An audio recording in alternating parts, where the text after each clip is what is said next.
What's up? Live from the grave, it's your boy Austin. Here with John.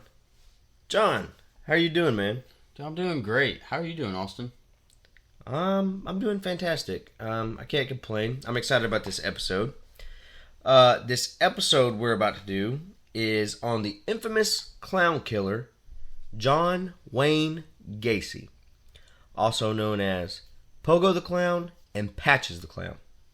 At this time, we'd like to express this channel does not agree, encourage, or promote any harm to yourself or others. Also, we'd like to take note that the National Suicide Prevention Lifeline number has been changed from 11 digits to 988. Suicide prevention is something that hits home here at From the Grave Media. Remember, your story is written now and told by others later. John Wayne Gacy murdered 33 teenage boys and young adults. Out of his 33 murder victims, 28 have been identified. Here are their names: Timothy McCoy, John Bukovich, Daryl Sampson, Randall Raffett, Samuel Stapleton, Michael Benign, William Carroll, James Hackinson, Rick Johnston, Kenneth Parker, Michael Marino, William Bundy, Francis Alexander, Gregory Godzik, John Sizik, John Prestige, Matthew Bowman, Robert Gilroy, John Mowry, Russell Nelson, Robert Winch, Tommy Boyling, David Talsma, William Kindred, Timothy O'Rourke, Frank Landigan, James Mazzara, Robert Pice.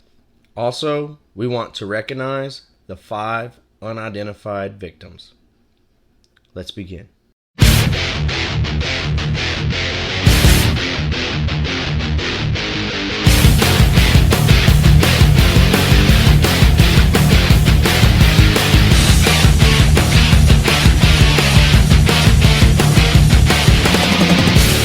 John Wayne Gacy, Pogo the Clown, Patches the Clown, whatever you want to call the sick, murderous son of a bitch.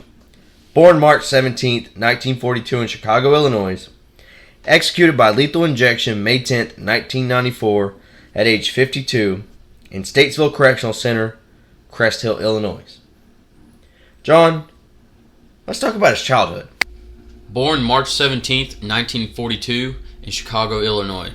Executed by lethal injection on May 10th, 1994 at the age of 52 in Statesville Correctional Center, Crest Hill, Illinois. In his childhood, he lived with both parents present and 2 sisters.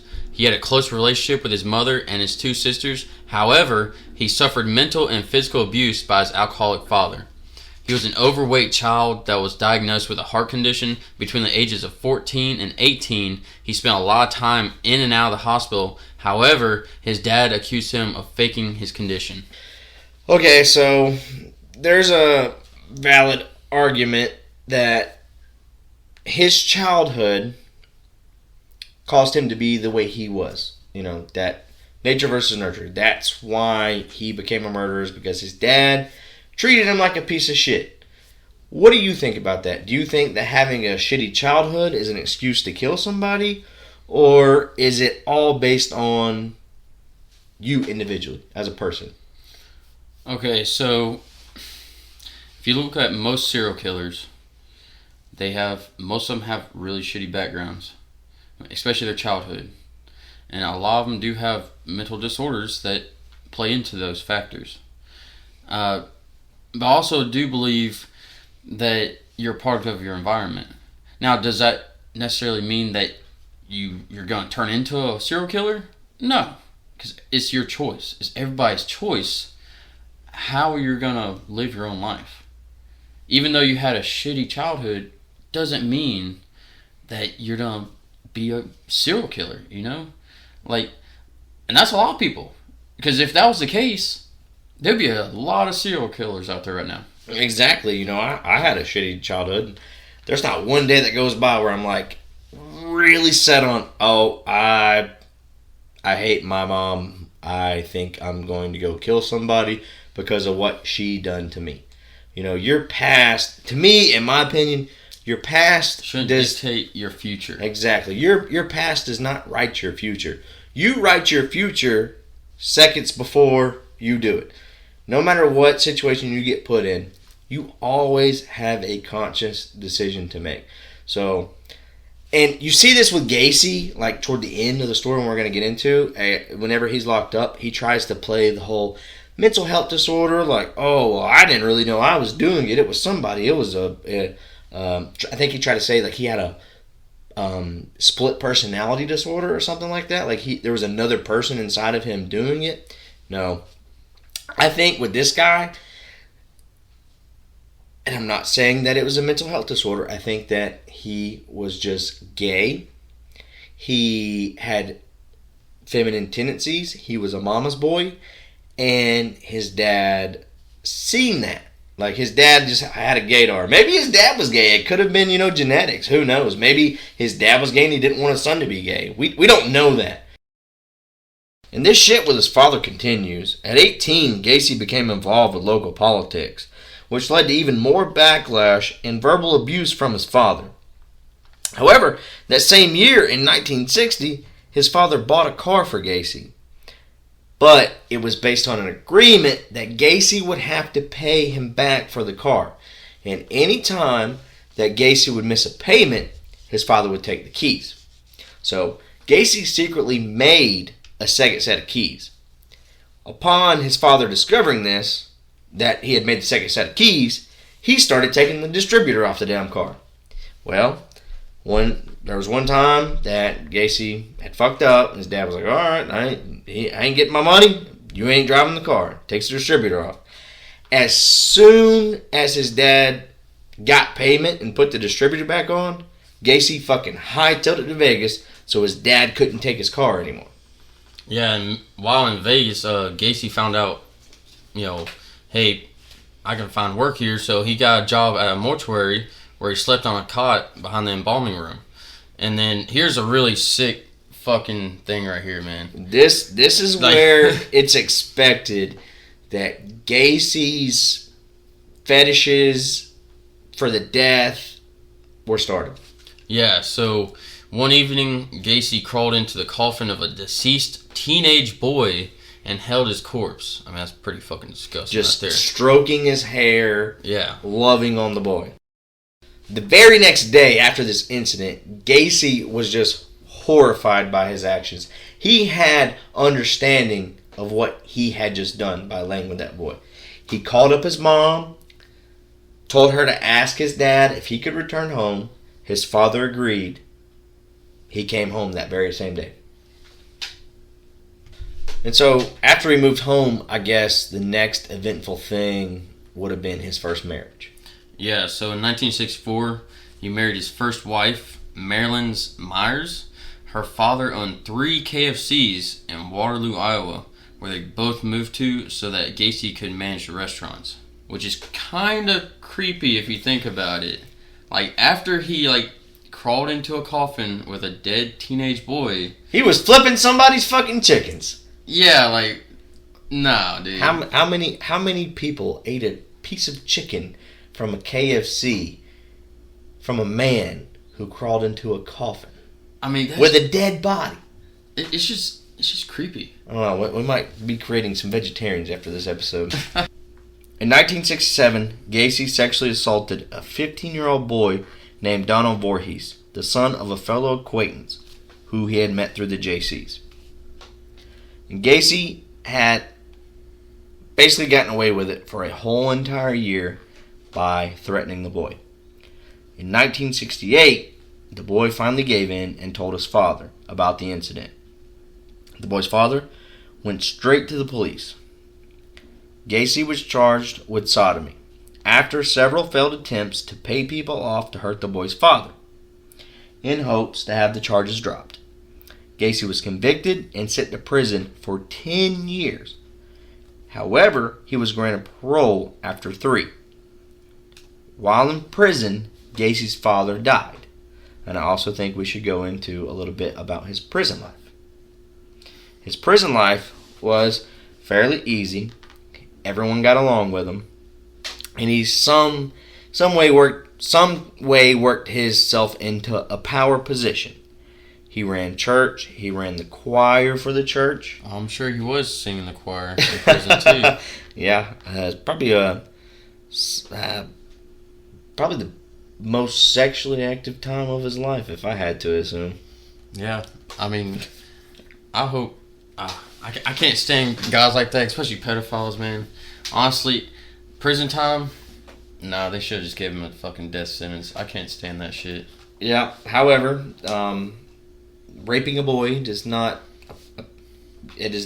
justify the death penalty. Unfortunately, no matter what your opinion is, and Gacy only wound up having to serve 3 years, and he enjoyed his time. Apparently, he was pretty active in the prison.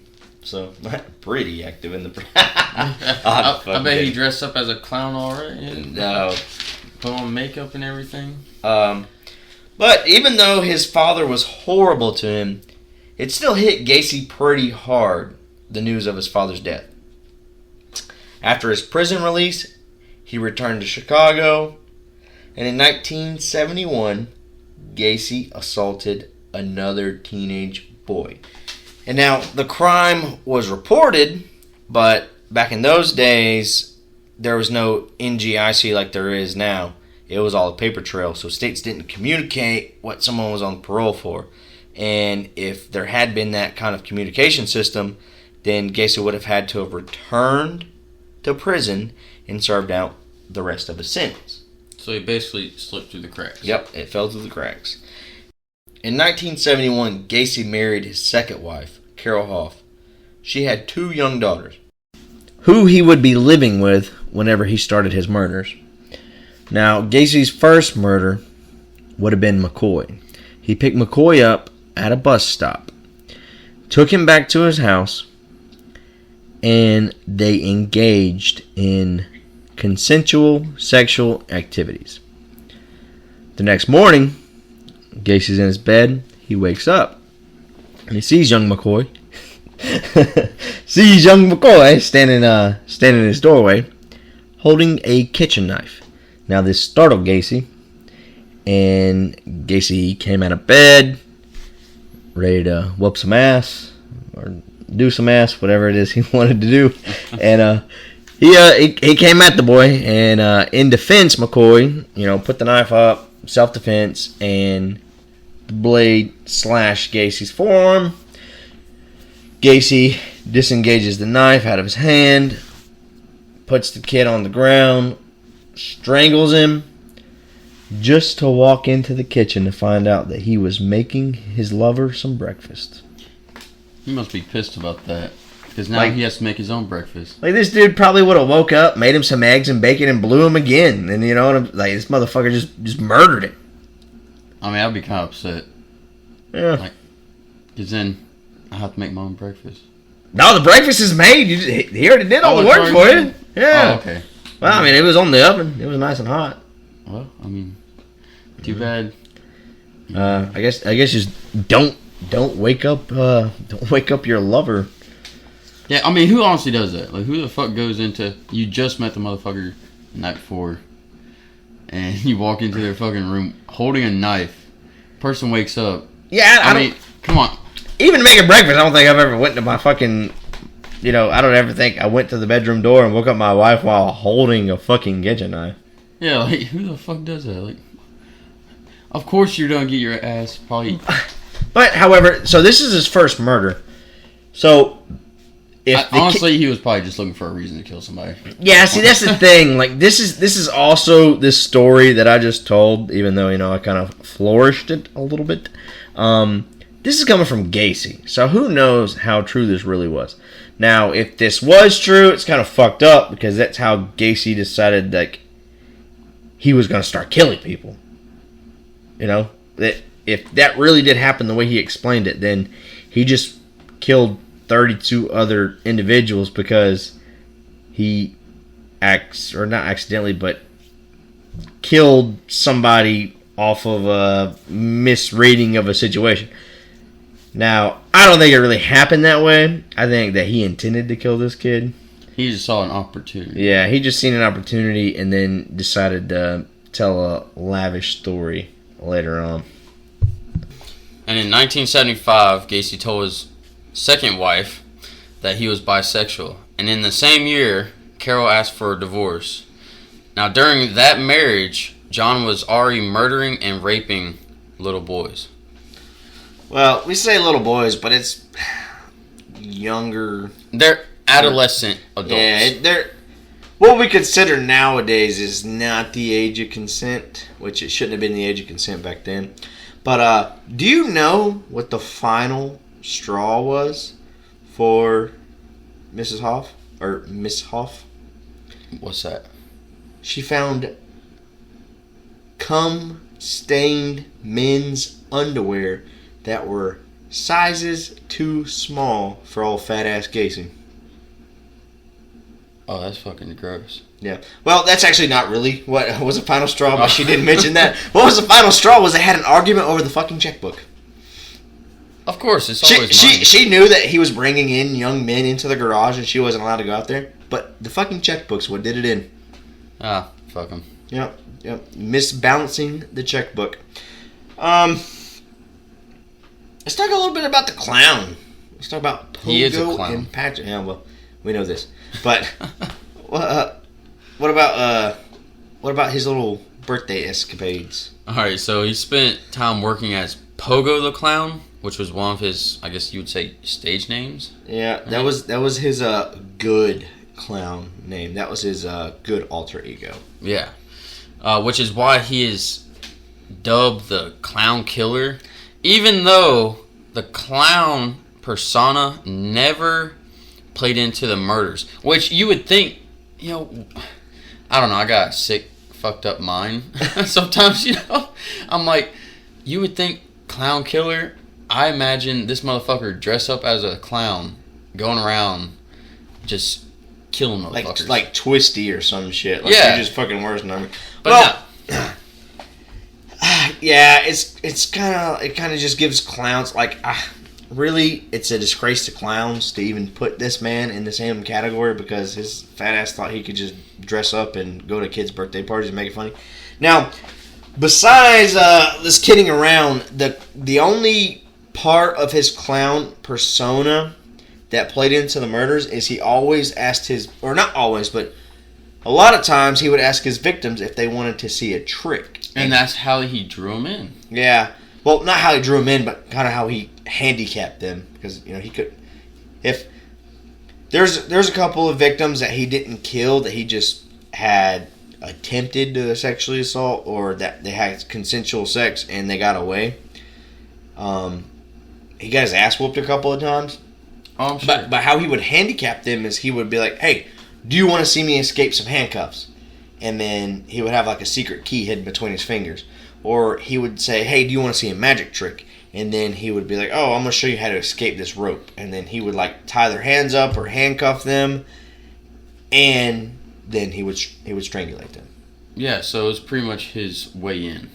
Yeah, that's the way he handicapped them. That's what I'm saying. But what's even more crazy is how much his paintings that he painted in prison, how much they're going for today. With that being said, what do you think about Murderabilia? I think it's honestly disgusting to really profit off of someone else's suffering. I mean, think about it. Whoever, let's say it's a murder weapon. Mm-hmm. Okay. And if you're the victim's family, I mean, how disgusting is that to be like, okay, that just, the murder weapon, the weapon that killed my son or daughter, just got bought for like, let's say, $1 million. That's just wrong. It's fucked up because it's disrespectful. That object, the expense of that object was somebody's life. Now, even if it's not like a murder weapon, because it's very hard to get a hold of a murder weapon, but it's like a letter that the murderer wrote going for even $1,000 is disgusting because that person is only famous from taking someone else's life. And I honestly think that that's kind of the problem today's society is we put these infamous people up on a pedestal, or at least these young kids do. Like we just, or I just did that episode on the Bobby Cremo guy, and I really feel like he only committed those murders to gain clout for his music, which was fucking stupid, but it's fucking disgusting. It's fucking ridiculous. Yeah, it really is. But speaking about murders, let's get into Gacy's murders in a closing sense. So Gacy murdered 33 young men and boys. He buried 29 of them in his crawl space up under his house. Talk about bringing your work home. You're fucking retarded. So, 4 more victims were found in the Des Plaines River. Now, how far? I assume that's pretty close to where he was living. Oh yeah, like he just didn't. I think it was like one of the first ones that he murdered was found there. Now, and these bodies were being discovered while he's still at large. It's not like one like at the very end of it all. They're like, oh yeah, we just went and found 4 more bodies, and we're gonna put them on him. Now I wonder how. Okay, think about that. When a body is decaying, it's a very pungent smell, right? Mm-hmm. How did he get by with, having all these bodies under his house with a wife and kids, and neighbors? Yeah, so for years there was a foul stench around and inside of his house, and it was decaying corpse, but Gacy played it off as a moisture buildup under his house, like he had like a water problem, and it was just like a foul, moldy, nasty smell, and it worked. Pretty much worked for a while. There's some dumb motherfuckers, weren't they? Yep. And what's even crazy is like he would ask some of his construction crew members to go down and into the crawl space and just dig holes. Wow. And that wasn't red flags? Yeah, no one ever even questioned it. They were just like, all right, I'm just digging a hole. Like, I don't know. 6 foot by 2 foot hole, about, I don't know, a foot down. Well, he didn't even have that much room. It was probably like a 3 by 2 or some shit. I don't even know. But the Gacy's last murder, how he wound up getting caught, or really, I mean, he was on the radar for a long time, and all these red flags were popping up, and policing back then is just not what it was today. Like, you can't get away with a quarter or a fraction of a quarter of the shit that Gacy got away with. It's fucking ridiculous. But how he got caught was he kidnapped. I don't even want to say kidnapped, but he killed, because he didn't kidnap his last victim, but he killed the wrong kid. His last victim was a... So he basically fucked around and found out with the wrong one. No, well, I mean, I guess that's not really the right way to put it. What happened was, his last victim, the family actually gave a fuck about. So he had been killing hitchhikers, wanderers, junkies, young boys and kids that nobody gave a fuck about. Or they weren't in... Pretty much, the right area. Kids that society, if they were missing, wouldn't be missed. Yeah, exactly. But see, his last victim was a boy who was local to the community.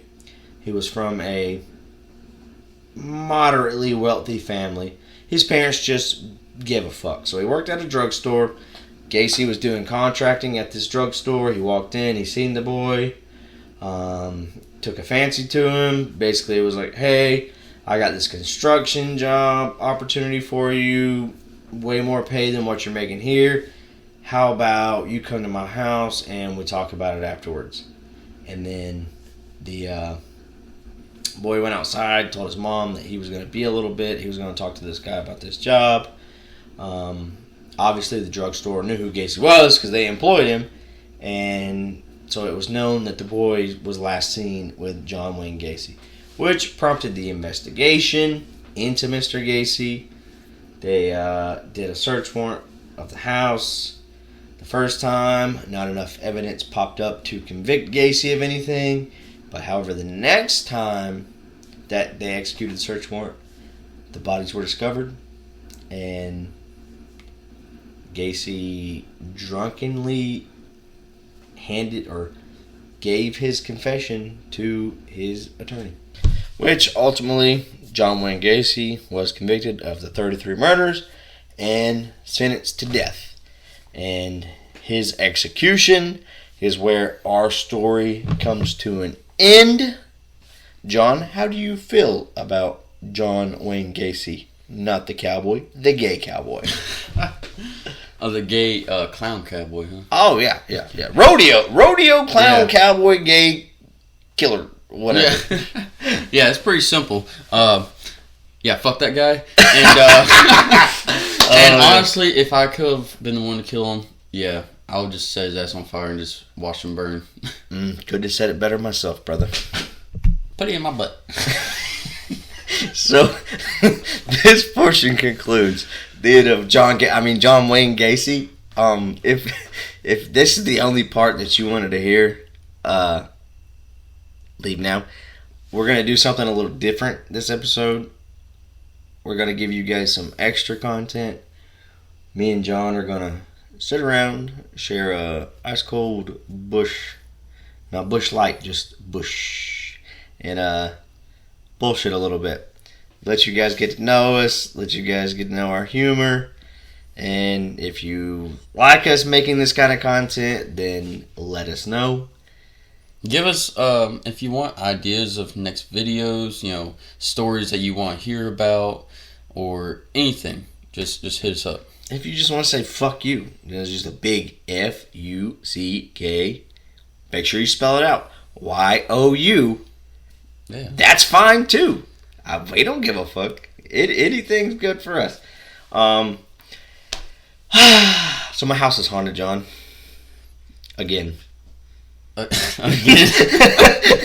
like you're talking about like damn bugs or something. I had pest control come out once. Like I'm back again. Yeah. So the other night, me and Courtney were in bed, and it's 3 o'clock in the morning. Which I don't know if it's like a cinematic thing, like from movies or what, but like when you wake up and it's 3 o'clock in the morning, I think you're just like automatically like on high alert. You're like, "Alright, demons, get the fuck out of here!" Like I don't know. So wake up. It's like 3:08 on the alarm clock, and I'm like, "Here we go again." So baby's crying, screaming. Get the baby out of bed. She's not an infant. She's 1 year old. Get her out of the crib. She still sleeps in our room. Put her in our bed, and one of our closet doors are open. And the baby just looks into the closet door like somebody's there and starts waving and says, "Hi." No. I'm ready to throw just ready to throw the fucking pillows. Something. Throw pillows. You're gonna throw pillows. Something. That's all I got of my. That's like maybe some beer cans on the fucking nightstand. I don't know. A dip can. I don't fucking know. But I don't know if you can't beat a ghost, maybe you can get it drunk. First off, something a little about me. I cannot sleep with a door open. I can't sleep with a closet door open. I can't sleep with a bedroom door open. I cannot fall asleep if there's a door that is open. Anxiety inducing. But that's crazy because John has also discovered this AMSR like type. ASMR. Whatever it is. Anxiety inducing sounds that. Well, they're not for anxiety. I mean, it can be for anxiety. It's literally people smacking. Nothing gives me more fucking anxiety than people just making mouth noises. Well, it's okay. So ASMR is you don't even know. Don't even try. No, you're gonna fuck it up. I can never remember the first fucking word. It's like autonomous. Moist sounds. That's the way I see it. That's the way I hear it. You don't even know. You don't fucking sensory meridian response. I can't remember what the A is. But the shit, I've been listening to that shit for years. Like, It's helped me put me to sleep all the time. It's helped me put me to sleep, boys. Yeah, well, anxiety-inducing, like I said. Speaking of Ghost, we have got to get out and do that Lake Lanier episode, man. Yes, we do. When are we going to do that? Probably when we actually have time, when we're not at the shithole of a job that we have. Yeah, true. We definitely will get that episode out by the end of August when we drop our merch line. Yeah. You want to speak about that a little bit? Like, kind of like, are we doing shirts? We're doing hats? Like, yeah, different designs? So colors? we actually have employed a graphic design artist. You can find him on our Instagram. He is really good. And he also will do work for you guys at a pretty cheap price. Yeah. Not trying to pimp him out or anything, but get him for you pretty cheap. Anyways, so he's dropping a merch here. He's designing a merch line for us right now, and we're going to be doing one shirt design, black and gray, and then we are going to be doing one hat at our launch. And if it takes off and you guys like it, we will be expanding and doing multiple lines, but just to start out with, just to get our feet on the ground. That's what we got going on. And who knows? Maybe we can get fan art, shirts done, whatever. But the only way that you're going to be able to get us your content is if you join our Patreon. Little plug there. So you can find our Patreon link on our Instagram account. I advise you to go and check out our Instagram. Full of beautiful cemetery photography taken by yours truly. And joining our Patreon does a couple things for you. At the entry level, it'll get you a shout out from this beautiful voice right here. Yeah, not mine. Mine's not beautiful. Not John's. And then the next tier up, the middle tier, will give you access to our Discord, which you will be able to exchange direct messages with us. You will also be able to interact with our whole entire team, whether it be our graphic design artist, other content creators that we support and endorse that work for us.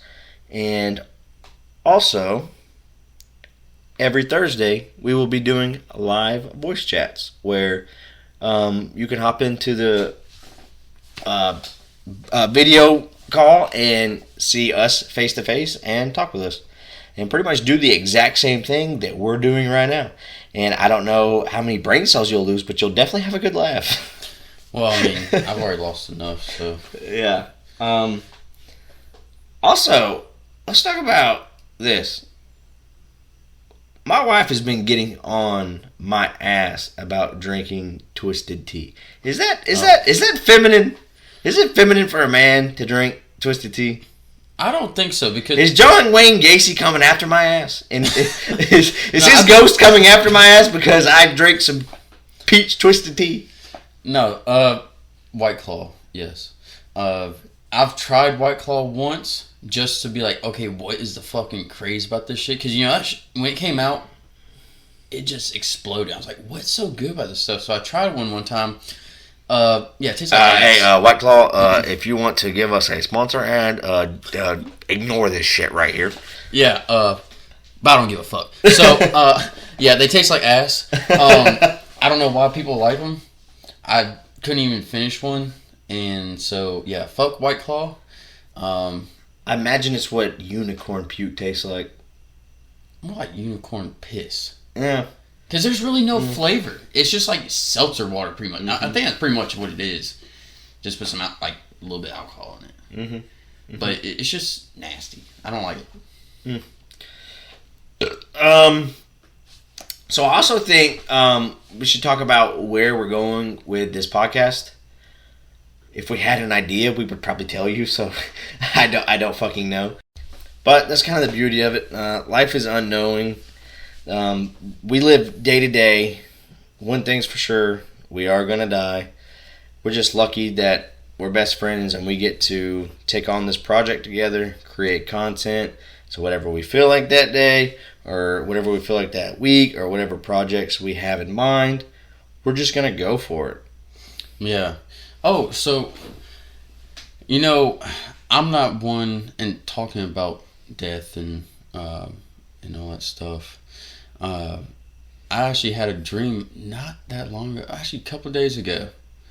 And as you know, I'm not worried about death. Death is the easy part. I face it almost every time I get on the bike. When I ride a motorcycle, you face it all the time. And you know what I'm talking about. So it doesn't really bother me. It doesn't scare me. So I had a dream of, I was at a stadium. I don't know what kind of stadium it was. I want to say it was a football stadium. But for some reason, in this dream, I was sitting in this stadium and this woman was like, hey, like, pretty much, you're going to blow this place up. I was like, the fuck? Did you watch the Unabomber documentary before you went to bed? I don't know, man. But so I'm sitting there and it feels like it's like real life, like one of those dreams. Like a lucid dream, almost. Yeah. And she was like, yeah, the bomb's under you, but don't worry, you'll die first. I'm like, well, no shit. And like the whole time I'm sitting there, and I'm like, this is really gonna fucking suck. Damn. And I woke up, right? Yeah. And since that in one piece, you woke up in one piece.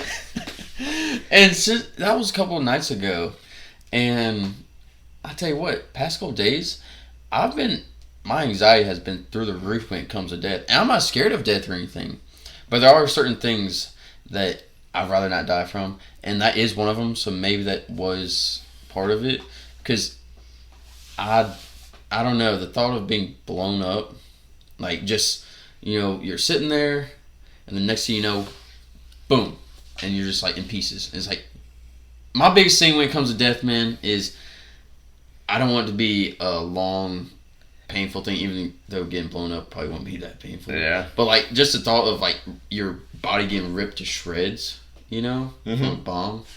I don't know, that kind of shit does kind of worry me a little, because I'm like, I don't have a problem with dying. It's just how I'm gonna die. I don't want it'd be painful. Well, even though we don't know the direction that we're going with our content, or whether we ever will have a direction, that we do have a driving mission here at From the Grave Media, and it is to promote alternative art and alternative music and just alternative lifestyles in general. And in doing that, we support mental health in general, specifically men's mental health. One of my best friends had committed suicide. I have suffered from mental health issues. John has suffered from mental health issues. Oh, most definitely. So, I'm ex-law enforcement. John is ex-military. And it's just that really hits home to us. And when you're someone who faces death on a daily basis, and you don't even have to face death on a daily basis. Death is one of the most anxiety-inducing things on this planet. And there's no cure for it other than living. And if through our content, it just gives you 10 minutes, 20 minutes, 30 minutes of not thinking about it, then we're kind of doing our job. But also, at the same time, you need to have the discussion with your loved ones. Get your life insurance in order. Let them know that, hey, I want to be cremated. Hey, I want to be buried. If I'm buried, this is where I want to be buried. Hey, this is what songs I want played at my funeral. Because unless you've had someone close die to you and you've had to put those arrangements together for them, you don't know how hard that is on an individual, because they're having to grieve you and make those tough decisions. So go ahead and make it easy for someone before that happens. Oh, yeah. And if you're going through anything, we're all ears. Like Austin and I, you're going through anything and there's no one in your life to talk to, hey, we're here. Especially my veterans out there. I know it can be hard to talk to someone that hadn't served because, they just don't know like we do. I'm always here. I'm an ear. So that's for all my veterans out there. And no matter how big, or if we even get big, or if this podcast or this show or any of our social media ever gets big, we will always be there to answer our DMs and answer our emails, and we will always be an outlet. And something that we are currently working on is we are getting our business LLC, and then our next step would be working on a nonprofit primarily in mental health for veterans, law enforcement, paramedics, all first responders, and that is where our heart is. But, John, I think that about wraps it up. So, remember, until next time, guys, if we make it there, we're all dying in the end. Catch you later.